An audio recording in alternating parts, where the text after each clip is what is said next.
gunung-gunungnya yang bersalju kayak gitu itu sangat bagus. Terutama di Queenstown, terus Lake Tekapo, Iya. bisa skydiving, terus bisa main ski itu. Wah, seru Sangat banget. bagus di sana. Dan pasti udah jadi list.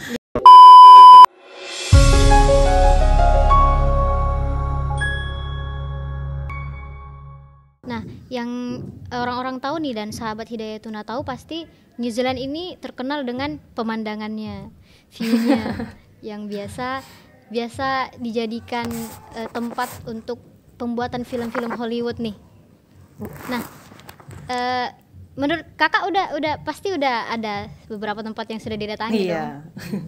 Nah, kesan kakak sendiri gimana tuh? Ya, so far dengan berbagai tempat yang saya kunjungi, saya sih senang melihatnya bagus banget gitu pemandangannya memang. Terutama alamnya gitu ya. Jadi New Zealand ini terkenal dengan gunungnya, misalnya hill-hill kayak gitu, terus juga lautnya. Itu sangat bagus. Terutama saya sendiri suka trekking. Jadi iya trekking. Wow. Jadi di sini trekkingnya bukan kayak Keren. ke gunung gitu ya. Kalau di Indonesia mungkin gunung. Di sini lebih ke hill. Kayak gitu. Iya, lebih Bukit. dikit tapi tinggi. Iya, dataran tinggi Iya, tapi gitu. tinggi banget dan itu jalur treknya itu sudah ada, misalnya ada tangganya, ada jalurnya, jadi kita lewatnya enak gitu. Nah, di situ saya ke berbagai tempat di Wellington. Kebetulan saya selama ini untuk wisatanya masih sebatas Wellington karena corona gitu ya. Emang gimana pun ya itu tetap berpengaruh gitu. Tapi pasti di Wellington sendiri udah banyak ya. Kebetulan dekat di kota juga itu. Seru banget nih. Jadi ya sangat bagus, sangat worth it untuk didatangi kayak gitu. Terutama bagi yang suka trekking, yang suka melihat alam kayak gitu sangat cocok untuk datang ke sini gitu. Iya, teman-teman yang suka adventure gitu. Ya, itu sangat cocok. Pasti tertarik nih buat Jadi kesana. iya, bisa ke sini. View-nya itu sangat pas. Amin, doain nih mudah-mudahan. Ya, amin. Terutama di South Island gitu ya. Dan saya sendiri belum sempat ke sana karena kondisinya masih seperti ini. Kalau di South Island itu gunung-gunungnya yang bersalju kayak gitu itu sangat bagus. Terutama di Queenstown, terus Lake Tekapo. Bisa skydiving, terus bisa main ski gitu. Wah, seru banget. Sangat bagus di sana. Dan pasti udah jadi list sudah pasti. Pasti nih, South Island. Nunggu liburan semester ini. Tapi ya paling nggak lama lagi lah karena kan di sana juga sudah mulai normal ya. Mudah-mudahan udah bisa sampai ke South Island juga. Amin. Iya, karena pasti ya saya aja yang baru ngelihat dari internet, dari Instagram aja sudah tertarik banget buat kesana, apalagi kali ini yang sudah di sana nih. Pasti udah nggak sabar. Terutama kalau bergrup itu bisa juga nyewa camper van gitu kan. Dan ini juga sebenarnya privilege nih bagi penduduk New Zealand sendiri karena di COVID ini. Jadi setelah COVID ini pemerintah banyak memberikan misalnya gratis naik bis, terus juga trains kayak gitu. Terus ada beberapa jadi banyak free ini setelah COVID ini fasilitas gitu pas ya di level 1 ini untuk memudahkan masyarakat jadi juga. bisa datang. Jadi didatangi saja itu soalnya. Nah, kemudian karena di sana juga tadi kakak bilang beragam budaya, tradisi. Nah, itu bisa dijelasin spesifik nggak hal unik dan tradisi kebudayaan di New Zealand itu seperti apa, dan mungkin ada perbedaan sendiri dengan Indonesia? Iya, jadi kalau di New Zealand ini suku aslinya itu namanya Maori. Iya. Jadi New Zealand ini sebenarnya terdiri dari berbagai etnisitas gitu ya, terutama Maori dan juga penduduk Europe kayak gitu. Dan itu mayoritas di New Zealand itu Europe dibanding penduduk aslinya Maori kayak gitu. Nah, semuanya itu Kiwi gitu. Jadi budaya Maori sendiri itu yang unik biasanya kalau misalnya nih nyambut datang seseorang gitu, kita biasanya pakai cium kening gitu. Jadi kening sesama kening gitu. Iya, orang itu kening sesama kening itu untuk sebagai sambutan kayak gitu. Yang menghormati kayak gitu. Terus juga ada Haka dance. Biasanya mereka menyambut dengan tarian Haka. Mungkin kalau Tarian, suka ngelihat misalnya New Zealand apa namanya bola kayak tim bola New Zealand, mungkin kalau di lapangan pada Iya. nari haka kayak gitu, itu menunjukkan misalnya oh kami itu satu, kami itu kuat melawan Anda misalnya seperti itu kayak gitu. Itu untuk bersama-sama seperti itu ya. iya. Terus juga orang Maori itu sangat menjunjung tinggi dengan alam gitu ya, terutama pohon dan juga laut kayak gitu. Karena ya berbagai Ya berarti tidak bisa ceritanya kayak gitu. ya memang karena berarti karena suku Maori itu yang benar-benar menjaga alam. Ya tidak bisa dipungkiri New Zealand ini menjadi destinasi wisata yang benar-benar menarik banyak banyak turis dari mancanegara Ya ya. bisa jadi seperti itu, terutama untuk di kondisi alamnya kayak gitu kan ya. Iya, karena dari Harus tradisinya bisa jadi sendiri. ini juga Iya. nih. Jadi apa? Untuk sahabat-sahabat Hidayatuna juga jika kita menjaga lingkungan sekitar kita pasti juga bisa kedepannya seperti di sana Iya, ya. itu memang sangat penting untuk Iya. kita aware dengan lingkungan. Akhirnya kita akan belajar kayak gitu. Oh, seperti ini, menghormati lingkungan dan sebagainya. Jadi nggak bisa sembarang gitu. Dan itu bisa membuat oh alam ini Iya. akan menjadi bagus gitu untuk dinikmati. Ya karena pasti nggak langsung jadi seperti itu. Tahapnya Ada iya tahap-tahapnya pasti juga. itu. Betul. Nggak Iya, instan gitu ya. Iya. Nah, Kak di sana di New Zealand berarti udah 1 semester nih. Iya. Udah banyak tahu tentang New Zealand juga yang pastinya. Karena saya ini tadi kan dengar di Victoria University itu dari segi agama aja sudah ada tempat fasilitas ibadah di sana nih. Berarti pasti dalam hal pendidikan di sana juga ada cerita-cerita.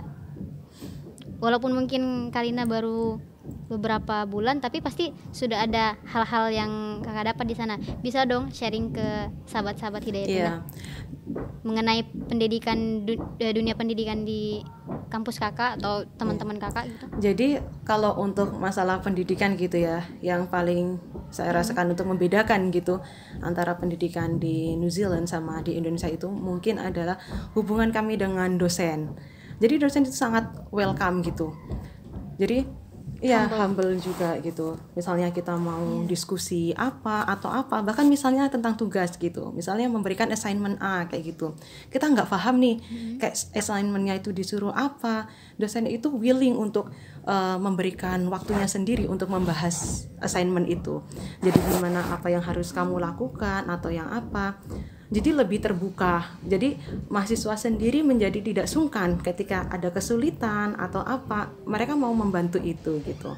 Membantu lewat diskusi. Iya, jadi betul-betul membuat mahasiswa itu mengerti Iya. dan sampai Dan sangat mampu menerima kritik gitu.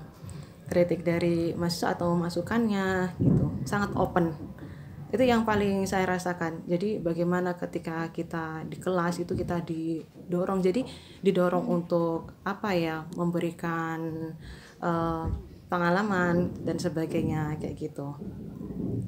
ya apa yang mungkin masih kurang tahu atau pemahaman yang masih lebih harus digali lagi. Jadi dosen terbuka Ya gitu terbuka apapun itu. untuk mahasiswa. Kalaupun misalnya nih kita assignment, oh kita kok ada kesulitan atau kita kok tidak bisa menyelesaikan di tanggal di dunia kayak gitu. Misal dunia itu tanggal 8, tapi kok kita udah tanggal 8 belum bisa selesai nih. Ada misalnya menyangkut masalah keluarga atau apa, karena kan background orang masing-masing ya. Ada yang sudah berkeluarga terutama di S2 kan. Ada yang sudah berkeluarga, akhirnya waktunya itu menjadi terpecah-pecah sehingga tidak bisa menyelesaikan assignment itu. Lah dosen sangat terbuka. keadaan mahasiswa yang Jadi berbeda-beda. sangat terbuka, misalnya kayak memberikan extend untuk waktu dengan catatan memang mahasiswanya itu mau berkomunikasi gitu dengan dosennya ketika ada kesulitan. Masya Allah, kayak alhamdulillah gitu. banget nih. Jadi walaupun baru awal masuk aja, baru semester awal nggak ada sekat lagi antara mahasiswa dan dosen. Nggak ada sekatnya dalam arti kita bisa berdiskusi apa aja gitu, terutama Iya, dengan assignment yang kita tidak mengerti atau dengan Sesuai materi-materi dengan materi iya. yang Itu sangat membantu, maksudnya sangat mau meluangkan waktunya sendiri di luar waktu kuliah untuk membahas assignment kita kayak gitu. asal kita memanfaatkan itu. Karena kan ya. Kemudian kakak kan di sana belum lama. Iya. Adaptasi di kampus kemudian di wilayah tetangga sendiri di sana, apa ada kesulitan atau bagaimana tuh kak? So far karena atau ya saya termasuknya orang yang adaptable kayak gitu. Jadi bisa-bisa aja. Iya, ini kelihatan dan banget udah ini aja. terbiasa. Udah. Ini juga maksudnya jauh dari rumah juga kayak gitu. Maksudnya ya saya sih so far tidak menemukan kendala untuk itu. Dan juga kan di sini ketemu banyak mahasiswa Indonesia gitu. Terus saya sendiri juga tinggal se-flat ini sama orang-orang Indonesia. Jadi ya di iya, flat di itu. flatnya. Jadi so far sih aman-aman saja gitu untuk masalah adaptasi gitu.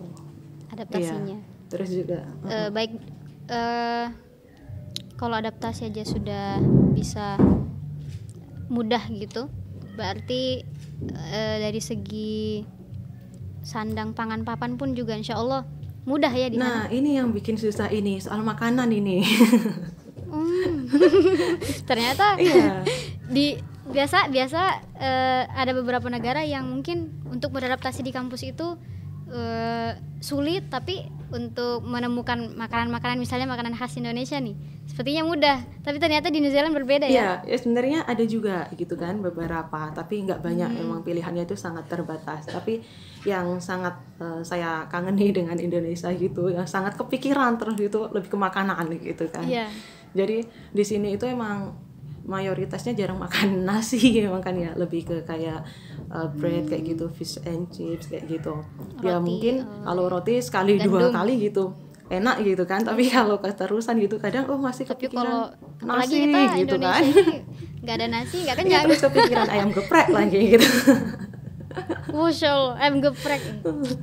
Ya jadi yang paling susah itu makanan, karena apalagi untuk makanan yang halal gitu ya, kadang kita definisinya ya untuk sebisa mungkin untuk menemukan yang halal kayak gitu itu juga lumayan susah. Tapi di sini ada halal market yang kita bisa membeli daging halal di sana kayak gitu. Terus juga ada Iya, jadi bisa masak. iya gitu jadi ya. lebih sering masak Untuk, jadinya. Kalau di restoran luar di sini ada juga restoran Indo. Kebetulan orang Indo yang menjalankan restoran itu. Sama ya so far sih untuk yang paling susah itu di makanan. Jadi penasaran, pengen tahu lagi di New Zealand itu seperti apa. Pasti sahabat Hidayatuna juga penasaran nih dengar cerita dan yang inspiring story dari Kak Lina sendiri. Iya, cuma di sini itu terus yang susah juga ini masalah air. Kalau jadi di toilet itu jarang ada air langsung gitu. Jadi kita nggak pakai air. Itu yang susahnya di situ. Iya ya, apalagi kita sebagai Islam Iya. ini dalam hal kebersihan ini benar-benar Dijaga istilahnya kayak gitu. iya dijaga. Tapi kalau untuk jaga air sekali. minum di sini bebas karena kita minumnya langsung dari tap water. Jadi dari tap water itu bisa langsung diminum. Jadi gratis. Langsung Iya. Jadi tinggal bawa tumbler Iya, seperti itu pasti. ya. Iya. Di sini rata-rata orangnya pada pakai tumbler karena untuk mengurangi ini sampah plastik. Nah, dan juga ini budaya belanja. Jadi budaya belanja di sini itu memang kita jarang menggunakan plastik atau apa. Jadi di Plastik. market-market sendiri tidak menyediakan plastik. Jadi di sana menyediakan tas belanja. Jadi kita ketika nggak bawa tas belanja, ya kita belinya Kayak tote bag kita gitu belinya ya. tas belanja. Iya. Kayak gitu di situ. Jadi memang tidak disediakan Kita yang plastik. bawa tote bag sendiri kemudian Iya. ntar di situ. Betul. Iya betul-betul agar mengurangi sampah plastik juga. Iya, betul sekali. Betul. Nah, di Indonesia juga sudah mulai diterapkan ya, mudah-mudahan ya konsisten, tidak hanya sekarang-sekarang ini. Oh iya, berharapnya Karena gitu. betul-betul berguna dan bermanfaat juga untuk bumi kita khususnya. Betul sekali. Nah, yang paling penting nih, yang pasti semua sahabat Hidayatuna itu pengen tahu tips dan trik Kak Yuli kok bisa gitu, bisa sampai di sana, bisa kuliah di sana, sampai ngikut organisasi juga gitu. Iya. Lina ya. Pasti teman-teman penasaran. Iya. Kalina. Ya. Jadi Kalina Yulianti. Yuli. Ya maaf. ya nggak apa-apa. Ya Kalina. Oke. Ya, jadi untuk tips and triknya yaitu tadi kembali semua itu nggak ada yang instan gitu kan. Bahkan kita mau bikin mie aja nggak instan gitu Semua kan, berproses, seinstan mie pun. Iya. Misalnya seperti itu. Iya. Baru masukin bumbu dan lain sebagainya. Nah, saya pun demikian. Jadi untuk bersekolah di sini itu banyak perjalanan proses yang saya lalui kayak gitu untuk mendapatkan Perjuangan. beasiswanya terutamanya. Jadi ya itu biarkan menjadi cerita sendiri gitu ya. Nanti kalau ceritain sini nggak cukup Ya. gitu. Tapi yang bisa untuk menjadi tips and triknya adalah pertama ketika memang mau niatan untuk sekolah di luar negeri, terutama untuk yang basicnya itu Inggris, pertama yang perlu disiapkan itu IELTS kayak gitu.